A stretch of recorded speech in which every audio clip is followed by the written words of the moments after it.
नमस्कार विद्यार्थियों। कक्षा 12 के ऑनलाइन क्लासेस में मैं केवल शर्मा आपका स्वागत करता हूं। पोएट्री सेक्शन जो कविताओं वाला भाग है वो अपन पढ़ रहे थे और इसकी पहली पोएम हमने आराम से पढ़ ली थी।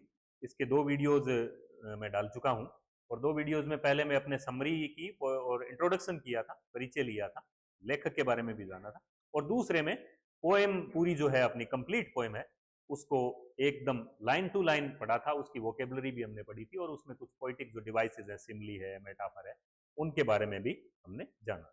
अब तीसरा और अंतिम वीडियो है इस पहली पोएम का, जिसके अंदर आज हम करने वाले हैं एक्सप्लेनेशन और क्वेश्चन आंसर। मैं पहले के वीडियोस में भी बता चुका हूं, 6 नंबर की आपके आएगी, 6 मार्क्स की, रेफरेंस टू कॉन्टेस्ट है ना, और एक्सप्लेनेशन, और 4 नंबर के आएंगे क्वेश्चन। पोइट्री वाला भाग वेरी इंपॉर्टेंट है क्योंकि पोएम्स कम है, छोटी है, थोड़ा भाग पूरे 10 नंबर को कवर कर रहा है। तो स्टूडेंट्स से ये उम्मीद करते हैं हम कि वो अच्छे से इसको प्रिपेयर करें, तैयार करें, और ये 10 नंबर आपको सिक्योर करने हैं। तो इस पोइट्री वाले भाग को आप अच्छे से तैयार कर लें और विशेष रूप से जो समरी मैंने पहले वीडियो में बताई है, वो समरी आपने अगर प्रिपेयर कर ली तो आपके 80% इस पोएम के जो क्वेश्चन आंसर और एक्सप्लेनेशन है वो तैयार हो गए। आपको ज्यादा कुछ करने की आवश्यकता नहीं है। तो समरी करें, उसके बाद जो सेकंड भाग है उसके अंदर हमने किया था जो वोकेब वगैरह है वो किया था, और उसको भी आप अच्छे से तैयार कर लें। और लास्ट में आज अपन अभी फटाफट से इसके एक्सप्लेनेशन और क्वेश्चन आंसर हम आराम से देख लेते हैं। एक बार आप थंबनेल का अच्छे से अवलोकन कर लीजिए ताकि आपको अच्छे से याद आ जाए कि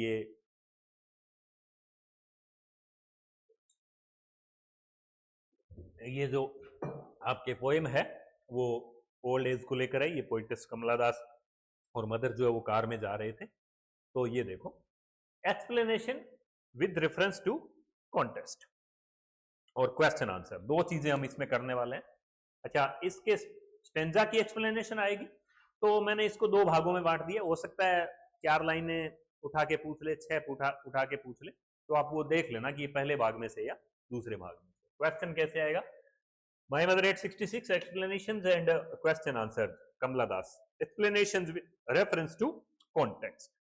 Explanations with reference to the context. अब देखो प्रश्न देखो, आप पहले क्वेश्चन कैसे आएगा।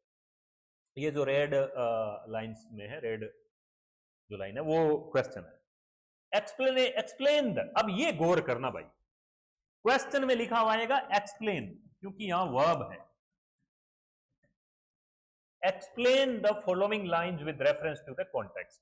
बहुत सारे जो विद्यार्थी होते हैं, बड़ी थोड़ी आपके लिए ठीक बात भी नहीं है, बहुत सारे ऐसे विद्यार्थी होते हैं जो इनकी स्पेलिंग गलत लिखते हैं। और जब आप इन चीजों की स्पेलिंग गलत लिखते हो ना, बोर्ड की हम कॉपियां जब चेक करते हैं तो जो विद्यार्थी के जब रेफरेंस, कॉन्टेक्स्ट, एक्सप्लेनेशन, इनकी ही अगर स्पेलिंग गलत है तो फिर उसके मार्क्स जो है वो बहुत कम हो जाते हैं, उसमें नंबर मिलते नहीं है। तो यहां तो लिखा हुआ है एक्सप्लेन, एक्सप्लेन यानी एक्सप्लेन करिए फॉलोइंग लाइंस को, किस नीचे दी गई लाइंस को रेफरेंस और कॉन्टेक्स्ट के साथ। लेकिन जो बाद में आप उसमें लिखोगे ना वो ये होगा एक्सप्लेनेशन। गौर करना, ये तो एक्सप्लेन है और ये एक्सप्लेनेशन है। यहां पर देखो आई हटा है यहां पर, क्योंकि ये वर्ब है, ये नाउन है। तो उस चक्कर को आप छोड़िए, आप ये स्पेलिंग याद करिएगा, एक्सप्लेनेशन। थोड़ी बड़ी स्पेलिंग है तो 2-3 भागों में याद कर लें।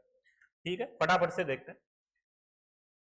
ये लाइन है, driving from my parents home to the Cochin last Friday morning I saw my mother beside me, doze open mouthed. ये देखो पूरी, कि पेरेंट्स के घर से कोचिन जाते हुए पिछले शुक्रवार की सुबह मैंने मेरी माँ को देखा।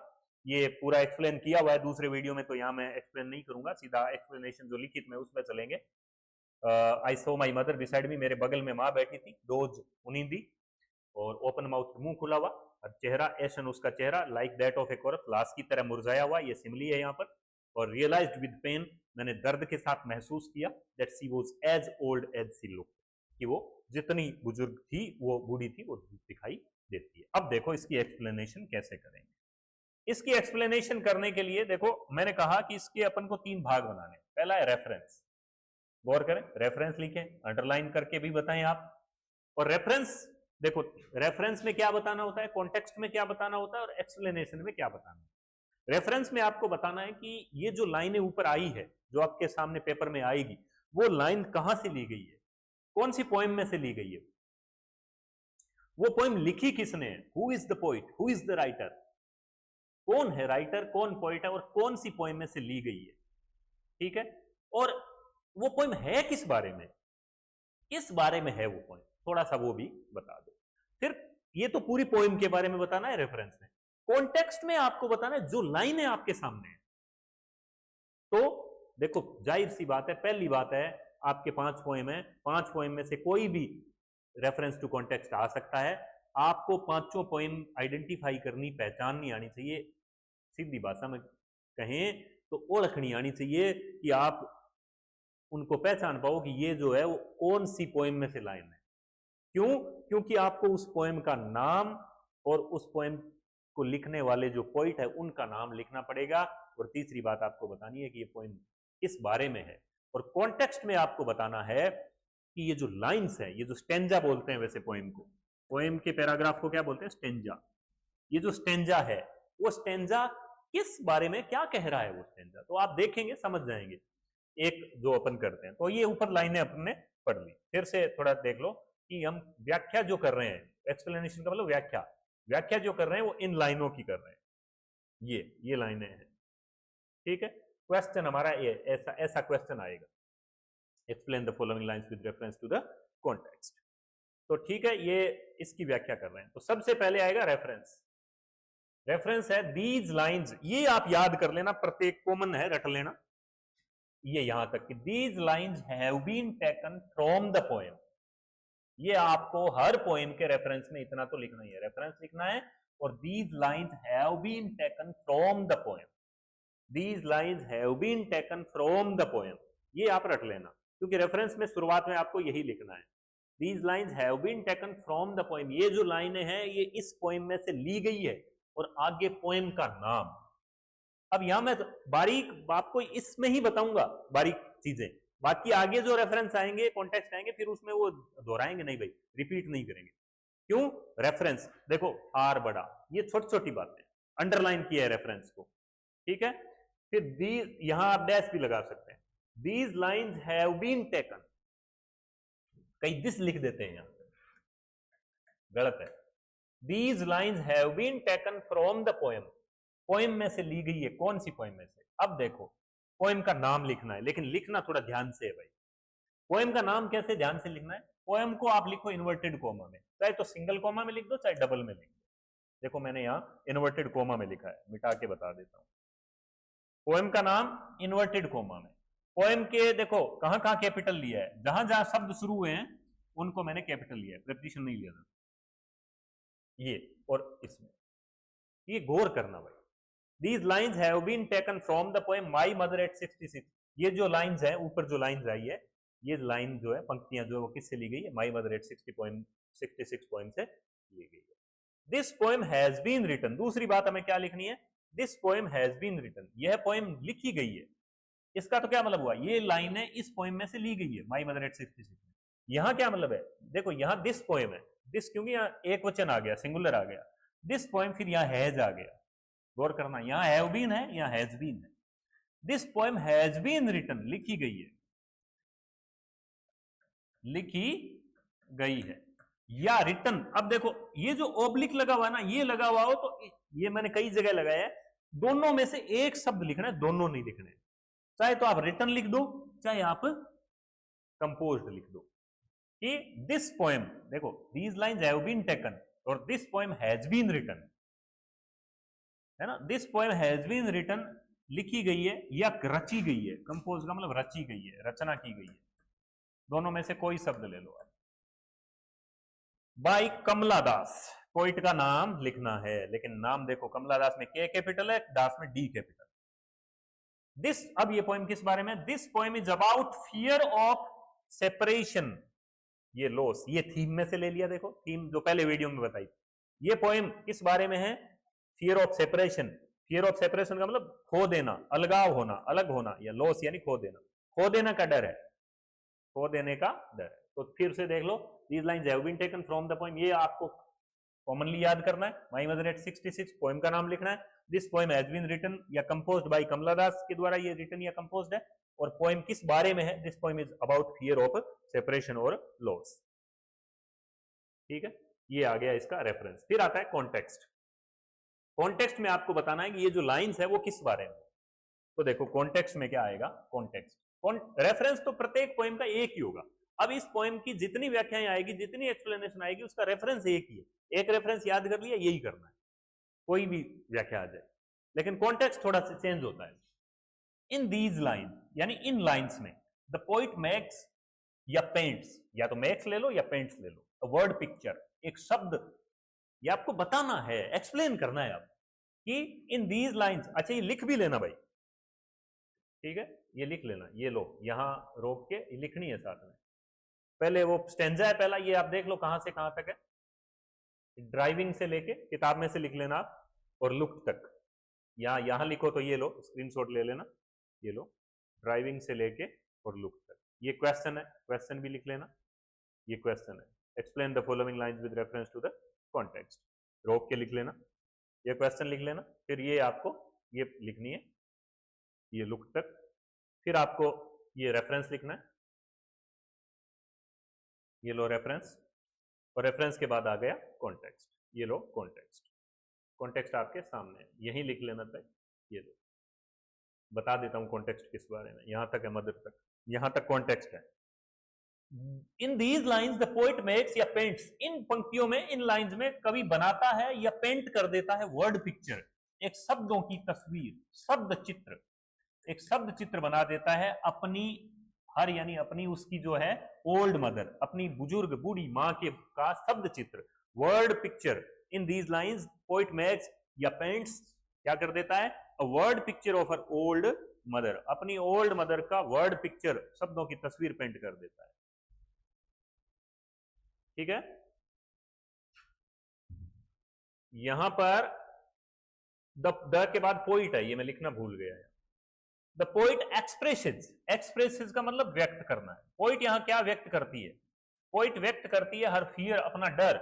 पोइट यहां व्यक्त करती है अपना डर ऑफ लूजिंग हर मदर, अपनी मां को खो देने का डर। Fear of losing her mother, बस मेन बात यही है, fear of losing her mother. The poet expresses her fear of losing her mother. ठीक है, the poet is very painful to see the pale and old face of her mother. साफ सी बात है, पोइट जो है वो बड़ी पेनफुल है।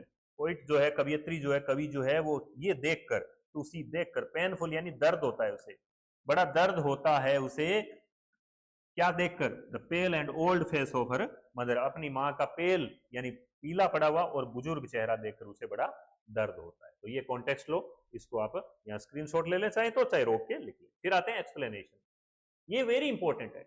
6 नंबर जो बचे हैं, मैं बता दूं, जैसे मान लो ये 6 नंबर की आई है, तो 6 नंबर आपके 1 नंबर का रेफरेंस होगा, 1 नंबर का कॉन्टेक्स्ट होगा, और 4 नंबर की व्याख्या होगी। और व्याख्या जब होगी तो पहले आपको रेफरेंस और कॉन्टेक्स्ट सही करना पड़ेगा। आपने अगर गलत पहचानी है, मान लो पोएम है माई मदर एट 66, और आप पोइट का नाम रॉबर्ट फर्स्ट लिख रहे हैं या जॉन कीट्स लिख रहे हैं, तो फिर गलत हो गया मामला। ठीक है, एक्सप्लेनेशन। अब एक्सप्लेनेशन पूरी लाइनों को समझाना है। तो ये समरी वाला एकदम सेम ही, समरी जिसके याद है वो आ गई, समरी को ही डाला है मैंने इसमें, समरी का यूज किया है। समरी कहाँ है? वीडियो नंबर 1 में समझाई हुई है। ठीक है, the poet is going to Cochin airport from her parents home. Cochin जा रही है अपने पेरेंट्स के होम से, अपनी कार में जा रही है, कोई ज्यादा एक्सप्लेन करने वाली बात नहीं है। Her mother is sitting beside her, उसकी माँ उसके पास में, सिटिंग यानी बैठी है, बिसाइड यानी पास में, बगल में, बराबर, उसकी माँ उसके बराबर बैठी है। एकदम आसान मैंने रखने की कोशिश की है सेंटेंस को, और सेंटेंस को छोटे रखने की कोशिश की है ताकि आपको याद आसानी से हो जाए। द मदर इज ओल्ड, मां बुजुर्ग है। ठीक है, the poet looks at her mother, poet क्या करता है? अपनी मां की तरफ देखता है। द पोइट फील्स पेन, मां की तरफ जो वो देखता है तो फील यानी महसूस करता है, pain to see her mother, अपनी मां को देखकर। द पोइट फील्स महसूस करता है, पेन दर्द महसूस करता है अपनी मां को देखकर, बिकॉज क्योंकि, क्योंकि the mother has grown old, has grown old यानी बूढ़ी हो चुकी है, क्योंकि उसकी मां बूढ़ी हो चुकी है, इसलिए वो दर्द महसूस करता है। अच्छा, एक्सप्लेनेशन आपने याद कर ली तो लगभग क्वेश्चन भी तैयार हो जाएंगे। The old lady is dosing, dosing का मतलब ऊंघ रही है, नींद सी आ रही है, कई बार आ गया word.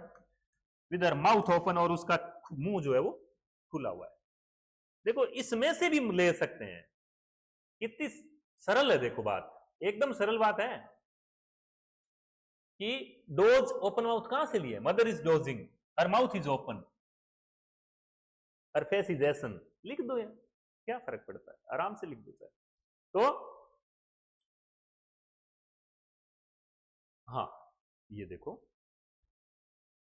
The old lady is dosing with her mouth open, उसका चेहरा मतलब मुंह खुला है, डोज ऊँग रही है। Her face is pale and grey like as, उसका फेस जो पेल और ग्रे है, ग्रे का मतलब मटमेला या रंग उड़ा हुआ, एस की तरह, राख की तरह। द पोइट कंपेयर्स, ये देखो यहां आपको बतानी है सिमिली, कंपेयर यानी तुलना करता है, पोइट कंपेयर करता है द मदर्स फेस, मां के चेहरे को, मदर को नहीं, मदर के फेस को, मदर्स, ये देखो एपोस्ट्रोफी लगा के s, mother's face to that of a dead body, किससे, डेड बॉडी से, कॉर्प्स से तुलना करता है, ठीक है। The poet feels that her mother has grown old, poet ये फील करता है, फिर आ गया grown old, mother has grown old, मां बूढ़ी हो गई है। The mother might not live long with her, mother जो है माइट हो सकता है ना रहे, might not live long with her, mother हो सकता है लंबे समय तक साथ में ना रहे। द पोइट फील्स, कभी महसूस करता है, दैट सी, कभी महसूस करती है, यहाँ कवियत्री है, द पोइट महसूस करती है, the poet feels that she might lose her mother, कि वो अपनी मां को यहाँ पर शायद हो सकती है। This makes the poet very sad, और इससे पोइट क्या हो जाती है, बहुत उदास हो जाती है, बहुत सैड हो जाती है। एकदम आसान है। अब लास्ट में हमें सिमिली जो ऊपर आई थी वो समझानी है, क्रिटिकल कमेंट बोलते हैं। क्रिटिकल कमेंट एक टॉपिक डालना है, क्रिटिकल कमेंट, ये चौथा टॉपिक है। पहला रेफरेंस, दूसरा कॉन्टेक्स्ट, तीसरा एक्सप्लेनेशन, और चौथा क्रिटिकल कमेंट। क्या था, मदर के पेल फेस को, the mother's pale face has been compared, तुलना की गई है, to that of a corpse, किससे, कॉरप्स से, और this is an apt simile, और ये क्या है, ये एक सिमिली है।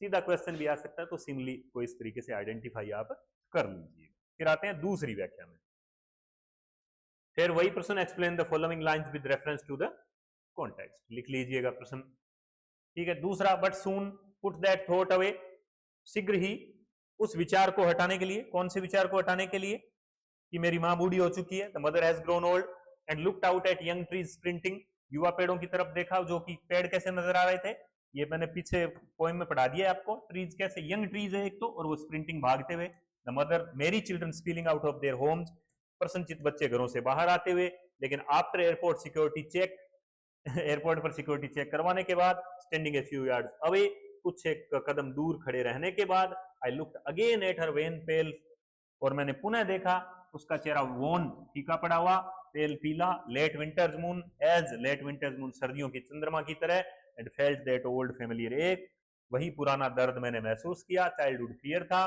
But all I said was see you soon, Amma, कहा मैंने क्या, कि अम्मा फिर मिलेंगे, और मैंने किया क्या, smile and smile and smile. तो ये लो, सेम ही बात है, रेफरेंस आ गया, स्टेंजा पूरा लिखना है। These lines have been taken from the poem My Mother at 66, कोई अंतर नहीं है।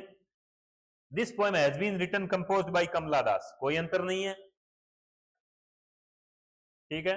और this poem is about fear of separation और loss, कोई अंतर नहीं है, रेफरेंस सेम ही रहेगा। कॉन्टेक्स्ट में थोड़ा अंतर आएगा। कॉन्टेक्स्ट में क्या अंतर आया देखो, the poet feels pain, pain महसूस कर रही है, to see her mother's pale face, मां का पेल फेस देखकर। The poet looks outside to divert attention from her mother, यहां थोड़ा लगाया गया। तो वो जब पेन महसूस करती है मां के चेहरे को देखकर, तो वो अपना अटेंशन यानी ध्यान, अपना ध्यान हटाने के लिए, डाइवर्ट करने के लिए, अपना ध्यान हटाने के लिए वो आउटसाइड देखती है, बाहर की तरफ देखती है, मां से अपना ध्यान हटाने के लिए, क्योंकि उसको नेगेटिव ख्याल आ रहे थे। अब आ गई एक्सप्लेनेशन, तो यहीं वापस शुरू हो जाएगी, ठीक है। कॉन्टेक्स्ट लिख लेना आप, ये लो, ये कॉन्टेक्स्ट छोटा ही है बिल्कुल, यहां लिख लेना। और अब आती है एक्सप्लेनेशन, ठीक है। एक्सप्लेनेशन क्या है, the poet looks outside to turn या डाइवर्ट, फिर देखो टर्न काम में ले लें या तो शब्द आप, या डाइवर्ट ले लें। आउटसाइड देखती है टर्न करने के लिए, डाइवर्ट करने के लिए, अपना अटेंशन, अपना ध्यान हटाने के लिए, अपनी पेनफुल थॉट से, दर्द भरे विचार से, दर्द भरे विचार से। दर्द भरा विचार क्या था, कि मां बूढ़ी हो गई है, Mother has grown old. She might not live long with her. The world outside is full of life and activity. अब यहाँ जो बाहर का जो वर्ल्ड है, बाहर की जो दुनिया है, वो फुल ऑफ लाइफ है, एक तो जीवन से भरा हुआ है और एक्टिविटी से भरा हुआ है, क्रियाकलाप से भरा हुआ है, full of life and activity. Trees are running past, ये पढ़ चुके हैं हम. पेड़ दौड़ रहे हैं, पीछे छूट रहे हैं. दिस इंप्लाइज, इंप्लाइज का मतलब है, इसका मतलब है. पेड़ जो पीछे छूट रहे हैं का मतलब है, पेड़ जो छूट रहे हैं उनका मतलब क्या है. This implies that trees are running past. This implies days of our life passing very quickly. कि हमारे जीवन के जो दिन है ना, हमारे जीवन के दिन पासिंग यानी गुजर रहे हैं. हमारे जीवन के जो दिन है वो बहुत जल्दी जल्दी तेजी से गुजर रहे हैं. द ट्रीज आर यंग, पेड़ युवा है. Happy children are coming out of their homes. पेड़ तो यंग है, गौर करना. ट्रीज आर यंग यानी पेड़ युवा है, ग्रीन है. Happy children are coming out of their homes. खुश प्रसन्नचित बच्चे अपने घरों से आ रहे हैं. मेरी children spilling out of their Holmes. Happy children and young trees. अब ये देखो, ये अलंकार बताना है यहाँ पे. हैप्पी चिल्ड्रन है और यंग ट्रीज है, और माँ क्या है, बूढ़ी है. ये कॉन्ट्रास्ट है टू द मदर. कॉन्ट्रास्ट दिखा रहे हैं, विरोधाभास दिखा रहे हैं. ये पीछे कॉन्ट्रास्ट आपको समझा दिया पिछले वीडियो में क्या होता है, ठीक है. और मीनवाइल, इसी बीच दे रीच द एयरपोर्ट. इसी बीच, वो ये समरी में से ही लिया गया. मीनवाइल, इसी बीच they reach the airport. Airport पर पहुंच जाते हैं. After the security check, security check होने के बाद, at the airport looks, airport पर सिक्योरिटी चेक के बाद the poet looks again at her mother's face. Poet जो है वो पुनः अपनी मां की चेहरे की तरफ देखती है. अगेन यानी पुनः. The face is colourless. अब चेहरा क्या है, बिल्कुल कलरलेस है. It has no brightness. ये वेरी इंपॉर्टेंट है. चेहरा कलरलेस है, रंगहीन है. इसमें ब्राइटनेस यानी चमक नहीं है. No brightness. कलरलेस है, ब्राइटनेस नहीं है. तब वो कंपेयर करती है. फिर देखो, she compares the mother's face to the late winters moon. Compare करती है मदर के चेहरे को to the late winters moon. सर्दियों के चंद्रमा से कंपेयर करती है. क्यों? क्योंकि इन विंटर सर्दियों में the moon is also dim. Dim नहीं है, ये डिम है भाई, ये गलत टाइप हो गया यहाँ.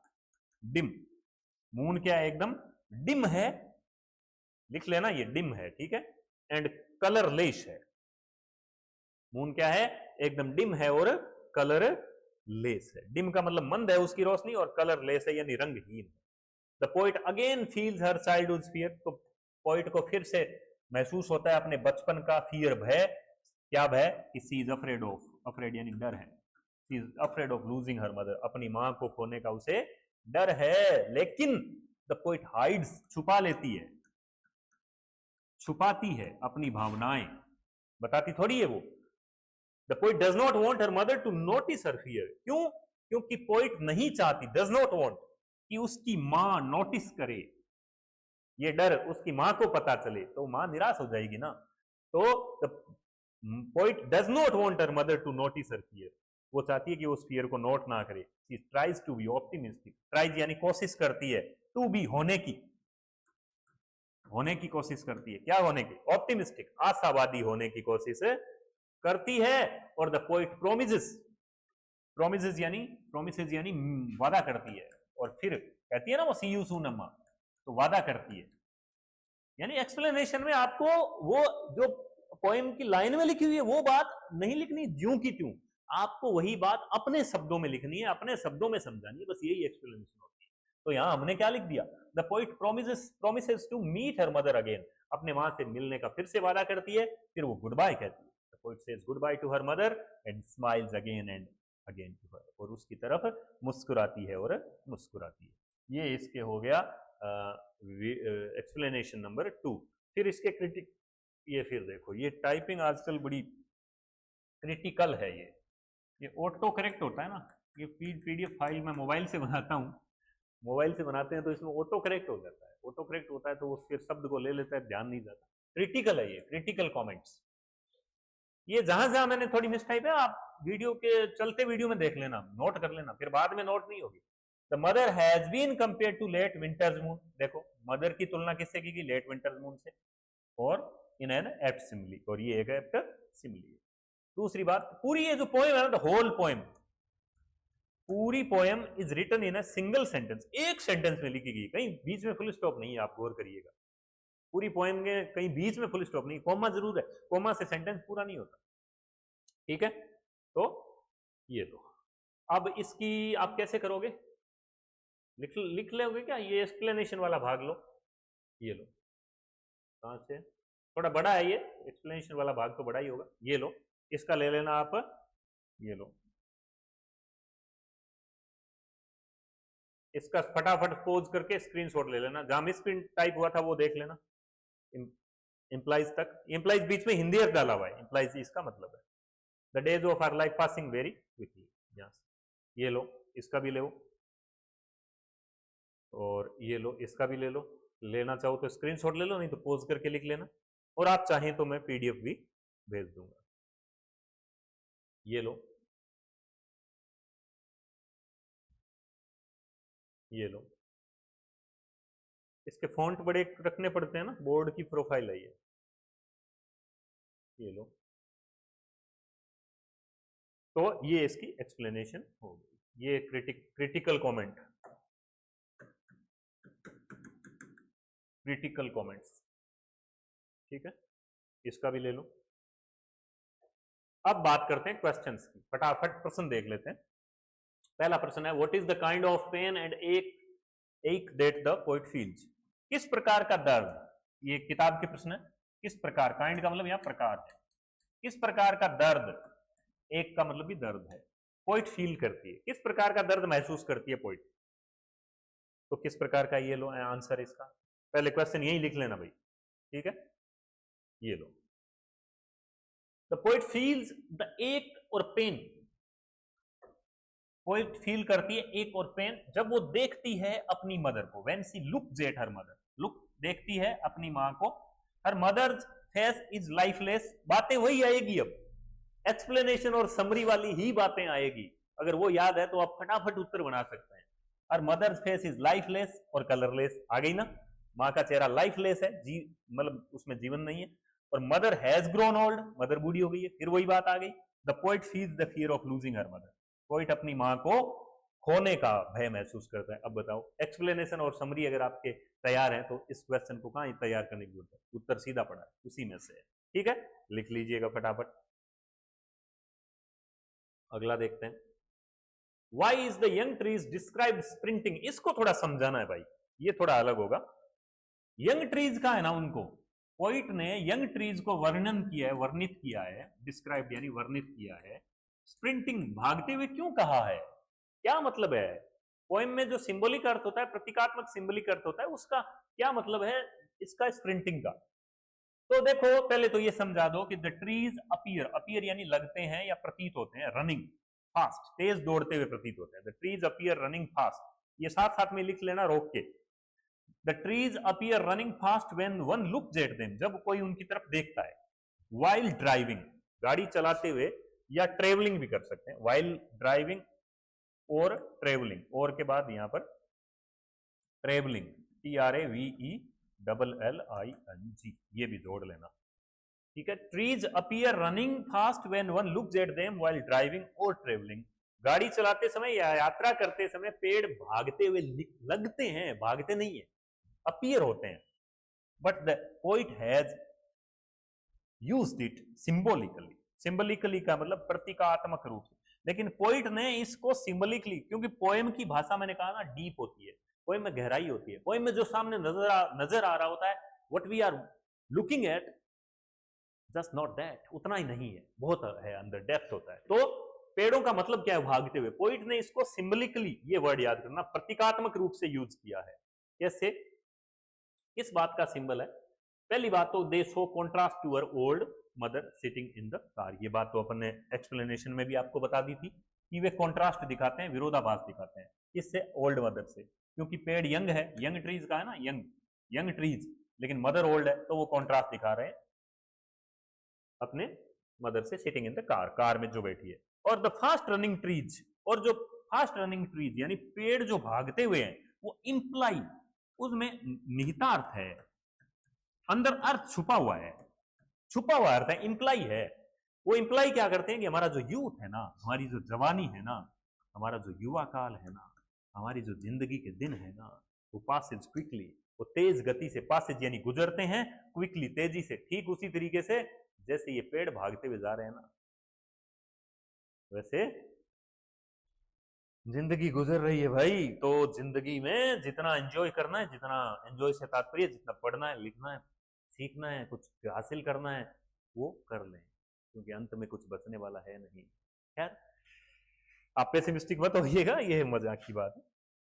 फिर what has the poet brought in the image of merry children spilling out of their home. Question देखो, व्हाई, व्हाट नहीं, व्हाई, क्यों, क्यों लाया है। पोएट ब्रॉट, ब्रॉट यानी लाया, बाहर लाया है, इमेज छवि बनाई है, एक छवि बनाई है, एक तस्वीर बनाई है, मेरी चिल्ड्रन प्रसन्नचित बच्चे, spilling out of their Holmes, वो उस तस्वीर को समझाना है, मतलब मेरी children spilling out of their home, बच्चे दौड़ते हुए बाहर आ रहे हैं ना। तो ये क्वेश्चन आपके सामने, the poet use this image, person में से ही ले लिया कवि ने, इमेज मैंने कहा था नहीं अलंकार है, कॉन्ट्रास्ट एनहांस करने के लिए, ये नया वर्ड है एनहांस। एनहांस का मतलब बढ़ाना, बढ़ाना, वृद्धि करना, बढ़ाता है, एनहांस करता है। क्या, पोइटिक इफेक्ट, पोइटिक इफेक्ट, काव्यात्मक प्रभाव, काव्यात्मक प्रभाव है भाई, काव्यात्मक प्रभाव, पोइटिक इफेक्ट को बढ़ाने के लिए, एनहांस करने के लिए ये दिया है। पहला तो कारण है, द मदर इज ओल्ड, माँ बूढ़ी है, शी इज इनएक्टिव, वो निष्क्रिय है, her face is colorless, उसका चेहरा कलरलेस है। माँ के बारे में तीनों बातें आ गई। ऑन दी अदर हैंड, ये याद रखो आप, ये जब विपरीत अर्थ में बात करनी हो ना, विरोधाभासी बात, तो ये लगाते हैं ऑन दी अदर हैंड, दूसरी तरफ, जबकि दूसरी तरफ। ऑन दी अदर हैंड का मतलब एक तरफ तो माँ है ऐसी, दूसरी तरफ माँ और दूसरी तरफ देखो, तो दूसरी तरफ on the other hand, the on the other hand the children are, अब बच्चों की बात हो रही है, बच्चे मेरी है, हैप्पी है, खुश है, they are full of activity, जीवन से भरे हुए हैं। This shows a sharp contrast to her mother, बस ये सीधी सी बात है कि शार्प, शार्प कॉन्ट्रास्ट दिखाता है, तीखा, शार्प यानी तीखा, एकदम तीव्र कॉन्ट्रास्ट, विरोधाभास अपनी मां से दिखा। वेरी इंपॉर्टेंट क्वेश्चन है, why has the mother been compare to late winters moon, बहुत इंपॉर्टेंट क्वेश्चन है। व्हाई हैज द मदर, प्रश्न आपके समझ आ गया होगा कि मां की तुलना, कंपेयर जो की गई है लेट विंटर्स मून, मां की तुलना, why has the mother been compare to late winters moon, मां की तुलना सर्दियों के चंद्रमा से क्यों की गई है। लेट विंटर, तो पहले लेट विंटर मून को समझा दो कैसा होता है। Late winters moon appear, appear यानी लगता है, सर्दियों का जो चंद्रमा है वो डिम लगता है, अपीयर का मतलब लगता है, प्रतीत होता है, दिखता है सर्दियों में। डिम, डिम यानी अपन कहते हैं लाइट डिम है, डिम लगता है, डल लगता है, डल का मतलब नीरस, जिसमें कोई नीरस रंग नहीं है, उसमें इट हैज नो ब्राइटनेस, उसमें चमक नहीं है, it has no brightness. In the same way, अब ये देखो, ये कुछ आपको टुकड़े याद करने होते हैं, जैसे मैंने पिछले में बताया था ऑन दी अदर एंड, दूसरी तरफ, इन द सेम वे, अब एक साथ याद करो इसको। इन द सेम वे का मतलब ठीक इसी तरीके से, तो ठीक इसी तरीके से, इन द सेम वे, ठीक इसी तरीके से, मदर का जो फेस है, मां का जो चेहरा है, टू, वो भी, टू का मतलब यहां भी, मां का चेहरा भी हैज नो ब्राइटनेस, मां के चेहरे में भी कोई ब्राइटनेस नहीं है चंद्रमा की तरह। शी हैज ग्रोन ओल्ड, वो बूढ़ी हो चुकी है। The poet has used N apt simile here, ये भी देखो, ये अपन क्रिटिकल कमेंट में लिखा था कि पोएट ने यहाँ पर बहुत ही, एप्ट का मतलब एकदम उचित, एकदम सही सही, पर्याप्त, ठीक, सिमिली यूज की है। सिमिली का मतलब दो असमान वस्तुओं के गुणों की तुलना लाइक या एज लगाकर करना। फिर से याद दिला दूं, what do the parting words, parting का मतलब विदाई के शब्द, अंत में जो शब्द बोले थे ना, कौन से, सी यू सून अम्मा और वो स्माइल स्माइल स्माइल, और उसकी लास्ट में जो स्माइल है उनका क्या महत्व है, सिग्निफाई क्या करते हैं। What do the parting words of the poet, poet ने जो बोले थे, और उसकी जो स्माइल है वो क्या सिग्निफाई करते हैं, उसका क्या महत्व है। The parting words of the poet shows, parting words of the poet shows नहीं होगा, फिर शो होगा, ये एस नहीं है, ठीक है। पार्टिंग वर्ड्स जो है पोइट के, वो शो करते हैं, दिखाते हैं, और ऑप्टिमिस्टिक एटीट्यूड, ऑप्टिमिस्टिक बता दिया था, आशावादी, और दृष्टिकोण, एटीट्यूड यानी दृष्टिकोण, अपनी मां के प्रति, टुवर्ड्स यानी की ओर, टुवर्ड्स की ओर के प्रति, अपनी मां के प्रति। अब पोइट का ये जो पार्टिंग वर्ड्स है, जो विदाई के शब्द है जो लास्ट में बोले हैं, वो क्या दिखाते हैं, ऑप्टिमिस्टिक एटीट्यूड दिखाते हैं। She hides her fear of losing, she hide यानी वो छुपाती है, she hides her fear of losing her mother, वो जो हाइड का मतलब छुपाती है, हाइड करती है वो अपनी माँ को खोने का जो डर है। और she wants to reassure her mother, reassure कराना चाहती है, वो वॉन्ट्स यानी चाहती है, रीअश्योर का मतलब भरोसा दिलाना, वो अपनी माँ को रीअश्योर कराना चाहती है, भरोसा दिलाना चाहती है कि भाई फिर मिलेंगे, सी यू सून अम्मा। ये हो गया, ये क्वेश्चन आ गए बुक के। कुछ 2-3 क्वेश्चन आप देख लें, एडिशनल इंपॉर्टेंट क्वेश्चन। पहली तो एक थीम क्या है, ये कई बार पूछा जाता है। What is the main theme of the poem my mother eight 66? My mother eight 66 poem की थीम क्या है, विषय वस्तु क्या है, थीम, पोएम की थीम होती है। तो वैसे तो अपन ने एक्सप्लेनेशन समरी में आ गया, पर फिर भी देख लें। The main theme of the poem is the fear of separation of our close relatives, ये मैंने उसमें लिखा हुआ है। क्लोज जो हमारे रिलेटिव होते हैं, क्लोज रिलेटिव का मतलब नजदीकी जो रिश्तेदार होते हैं, नजदीकी जो संबंधी होते हैं, उनको उनसे अलग होना, सेपरेशन, अलग होने का जो डर है, खो देने का जो डर है, वही इसकी मेन थीम है। ओल्ड एज इसकी थीम है। Old age and death is the ultimate truth, ultimate truth का मतलब अंतिम सत्य। अंतिम सत्य क्या है जीवन का, ऑफ लाइफ। ओल्ड एज बुढ़ापा, और डेथ बुढ़ापे के बाद मृत्यु, ये अंतिम सत्य है जीवन का, अल्टीमेट ट्रुथ है लाइफ का। The poet is pain to see her mother's old pale face, ये बात आ चुकी बहुत बार। पेन यानी दर्द है उसको माँ के चेहरे को देखकर, और she is afraid of losing her mother, और ये अपनी माँ को खोने का उसको डर है। तो ये इसकी थीम है, ये आप जो है वो, ये इसका आंसर आप आराम से लिख सकते हैं। अब आते हैं अपन, where was the poet going and with whom, एकदम सीधी सी, पोइट कहां जा रहा था और किसके साथ, मतलब कहां जा रही थी। Poet was going to Cochin airport from her parents house, parent के घर से वो कहां जा रही थी, कोचीन एयरपोर्ट जा रही थी। फ्राइडे मॉर्निंग थी, अच्छे से याद आपको हो गया होगा। शी वॉज ड्राइविंग, वो चला रही थी गाड़ी, and her old mother was sitting beside her, और उसकी बुजुर्ग माँ उसके पास में, सिटिंग बिसाइड हर, उसके पास में बैठी थी। ठीक है, तो समझ में आ गया होगा। ये वेरी इंपॉर्टेंट, ब्रिंग आउट और डिस्कस, या तो ब्रिंग आउट लिखा हुआ आ सकता है, या तो ब्रिंग आउट लिखा हुआ आ सकता है, या डिस्कस आ सकता है, चर्चा करिए। Simile used by, simile is used by the poet. Poet ने कितनी सिमिली यूज की है बताई थी आपको, एक्सप्लेनेशन में बता दी, पढ़ाते हुए बता दी। पहली 2 है, देखो, यूजेस 2 सिमिलीज, 2 सिमिलीज यूज की हैं, 2 सिमिलीज यूज की इन दिस पोएम में। The mother's pale face has been compared, मां का पेल फेस, पीला चेहरा, to that of a corpse, लास्ट से तुलना की गई है डेड बॉडी से। This is an apt simile, एक तो ये पर्याप्त सिमिली है अच्छी। और the mother has been compared to the late winters moon in an apt simile, ये भी अपने क्रिटिकल कमेंट में लिख रखा है, तो बना सकते हैं आप। मेरा कहने का मतलब है कि अगर आपने समरी याद कर ली, आपने एक्सप्लेनेशन तैयार कर ली, क्वेश्चन आंसर अपने आप तैयार हो जाएंगे, ज्यादा कुछ करने की आवश्यकता नहीं है। अब इसके अलावा और कोई एक्स्ट्रा क्वेश्चन भी आता है ना, तो आपके इतना मैटर तैयार है कि इस पोएम में से आप आराम से कर सकते हैं, अगर ये इतना तैयार कर लेते हैं तो। ठीक है, और ये लो भाई, तो ये सारे क्वेश्चन आंसर हो गए, और ये पोएम हमने पढ़ ली है, अपनी तरफ से अच्छी तरह से एक्सप्लेन कर दी है। आपका कोई सुझाव हो तो हमें दीजिएगा, और इस पोएम को आप अच्छे से प्रिपेयर करिएगा, और जो कोई दिक्कत आए तो आप कमेंट बॉक्स में लिख सकते हैं, मेरे तक आप चीज़ें पहुंचा सकते हैं। पीडीएफ फाइल अगर आपको चाहिए तो उसके लिए भी आप मैसेज कर सकते हैं, और अच्छे से तैयार करें, पढ़ाई जारी रखें। Thank you.